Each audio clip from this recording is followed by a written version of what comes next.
Ibu Iriana, by the way, jangan tenang-tenang Bu, babak Ibu belum keluar, oke? Nah, ada Ibu Iriana. Jika tidak penting dan tidak menyangkut negara, tidak mungkin dititipkan ke saya. Bahwa menyangkut Mulyono sedikit banyak pasti. Dengan semua data dokumen apa itu, jadi ada yang di saya yang sudah saya notariskan di Rusia, ada yang dari Mas Andi yang belum dibuka, ada yang dari mungkin tentang kepolisian yang belum dibuka. Kita ini mau buka bukan hancur-hancuran. Ini yang mau, apapun yang dikatakan dia akan balas dan ini akan hancur-hancuran. Nah, kita mau tunggu hancur-hancuran. Tapi kemarin Ibu Koni dengan videonya menyatakan dokumen-dokumen Ibu Koni sudah selamatkan, dokumen-dokumen penting, dokumen-dokumen negara, mungkin juga dokumen-dokumen menyangkut pelanggaran yang dilakukan Mulyono. Ibu Koni sudah amankan di Rusia dan dinotariskan. Bisa nggak dikasih bocoran nih, apa salah satu yang paling urgent di dokumen itu? Ada nggak keterlibatan Mulyono di dokumen itu? Begini, saya jawabnya dengan tegas dan jelas ya. Yang pasti, jika tidak penting dan tidak menyangkut negara, tidak mungkin dititipkan ke saya. Oke, aman ya. Oke, itu nomor satu ya. Bahwa menyangkut Mulyono sedikit banyak pasti. Apakah Mulyono saja? Belum tentu. Masih banyak yang lain juga. Tapi kalau ya dong. Oke. Tapi kalau sekarang saya ditanya lagi, kira-kira apa? Saya bocorin aja ya. Mulyono ini lupa ya. Ketika dia punya gubernur Lemhanas, namanya Andi Wijayanto. Oke. Ya, ini saya masuk sekarang ke Andi Wijayanto. Seorang gubernur Lemhanas namanya Andi Wijayanto. Saya tuh main dengan Lemhanas, dekat dengan Lemhanas itu sejak zaman Pak Muladi, zaman Bahla, ya kan? Oke. Saya lewat semua sampai Agus Wijoyo, ya kan? Dekat saya. Tapi setahu saya, selama saya berinteraksi dengan Lemhanas, tidak pernah ada seorang gubernur Lemhanas sedekat Andi Wijayanto dengan presiden. Tiap hari gubernur Lemhanas itu ketemu presiden. Dan itulah kenapa saya support Mas Andi, karena dia itu jadi National Security Council, act as a National Security Council. Kita kan nggak National Security Council. Nih, dengarkan saya baik-baik tentang Andi Wijayanto.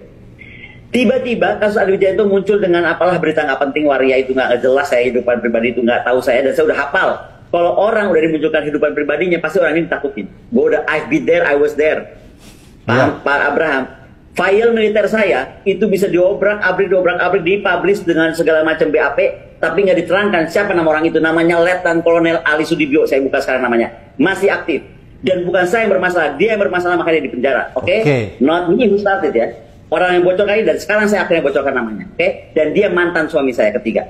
Oke, clear ya? Jadi itu urusan rumah tangga. Nah, Andi Wijayanto, ini biar clear nih, karena saya juga mau menyemangati orang-orang gak usah takut sama sesuatu fakta. Gak semua orang sempurna. Pak Abraham juga pernah kena gosip apa nggak jelas, ya kan? Betul. Karena itu selalu dipakai. Ya. Sebentar, Andi muncul dengan tiba-tiba foto lah ini itu, semua orang ngirim saya. Habis Mas Andi apa? Mas Hasto ketemu siapa? Y lagi cipika-cipik. Aduh Pak, itu kalau kita cipika-cipik itu terus dianggap kita baru ngapain? Jadi kesel saya sama buzzer murahan ini yang mau jadi membuat bising urusan kayak gitu.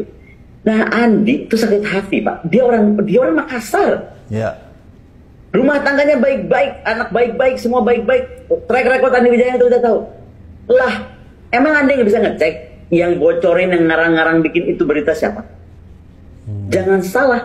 Of course Andi juga punya kartu truf yang tadi saya bilang. Mungkin dia punya kasus kartu truf Ibu Iriana, by the way, jangan tenang-tenang Bu. Babak Ibu belum keluar. Oke? Nah, ada Ibu Iriana. Jadi salah kalau Mas Hasto ketemu mana? Ke Felicia untuk urusan pribadi. Aduh, nggak kelas kita lah ngurusin kelas pribadi orang, hak pribadi orang, mau ngapain aja. Oke? Balik nih. Jadi, Mas Andi itu pasti punya data juga. Belum lagi siapa? Coba contoh, kita lihat PDIP deh. Di PDIP itu ada apa, ketua hukum ya, saya juga nggak tahu ya. Saya sering ketemu beliau, cuma saya hai aja soalnya.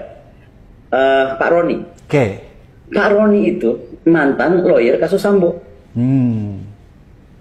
Apa kasus Sambo itu terbuka di publik? Kan juga. Sebagai lawyer dia pasti tahu yang semuanya terjadi. Ini yang mau saya tanya. Dengan semua data dokumen apa itu, ya kan? Jadi ada yang di saya yang sudah saya notariskan di Rusia. Ada yang dari Mas Andi yang belum dibuka, ada yang dari mungkin tentang kepolisian yang belum dibuka. Kita ini mau buka bukan hancur-hancuran. Ini yang mau. Itu yang saya bilang nggak kasihan apa sama Pak Prabowo. Ini kan dia dengan kayak gini ini sebenarnya kan membuat Pak Prabowo jadi pusing. Pak Prabowo itu lagi dalam perjalanan loh ke luar negeri kemarin. Dia pulang mendadak Pak gara-gara rame-rame ini. Tugas negara terganggu hanya karena ulah-ulah ini nih. Adik beradik, bapak beranak ini. Ini maksudnya kenapa sih nggak diselesain aja? Aduh, sampai capek saya.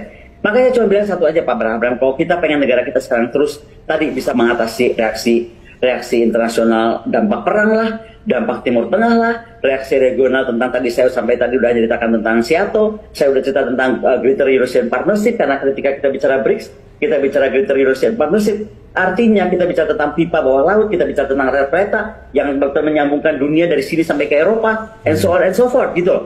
Ini kan semua perlu pemimpin yang bisa konsentrasi kerja. Nggak bisa Indonesia main jebur aja ke BRICS seperti harapan saya, tanpa nggak ada persiapan. Banyak PR. Saya salut sekali lagi sama Pak Menlu bahwa betul sekarang kita akan melangkah masuk ke BRICS seperti harapan saya, seperti harapan Pak Abraham. Tapi kita harus memperkuat fundamental ekonomi yang basic sekali. Lalu keterlibatan kita diplomatik saat di BRICS dan juga di Greater Eurasian Partnership mesti jelas. Bagaimana kita komitmen ASEAN mungkin mesti kita readjust terhadap kondisi Indo-Pasifik yang akan berubah gara-gara Trump yang akan merubah juga kebijakannya di Asia Pasifik. Dan yang paling penting PR terbesarnya itu, yang outward looking defense itu akan berdampak kepada inward looking defense. Bagaimana kekuatan konsensus domestik itu harus dibangun antara pemimpin partai politik, antara masyarakat sipil, antara komunitas bisnis, antara semua yang terlibat yang akan ada di BRICS. How we gonna work kalau tiap hari yang kita hadapin kayak gini? Dan saya catat aja, saya baru bicara dengan Mas Hasto panjang lebar kemarin. Saya juga bicara dengan beberapa petinggi lah, saya mau sebutkan apalagi dari institusi Polri atau TNI kan. Ini never ending. Dan di titik ini saya pribadi menilai Mas Hasto sudah all in. Apapun yang dikatakan dia akan balas dan ini akan hancur-hancuran. Nah, kita mau tunggu hancur-hancuran.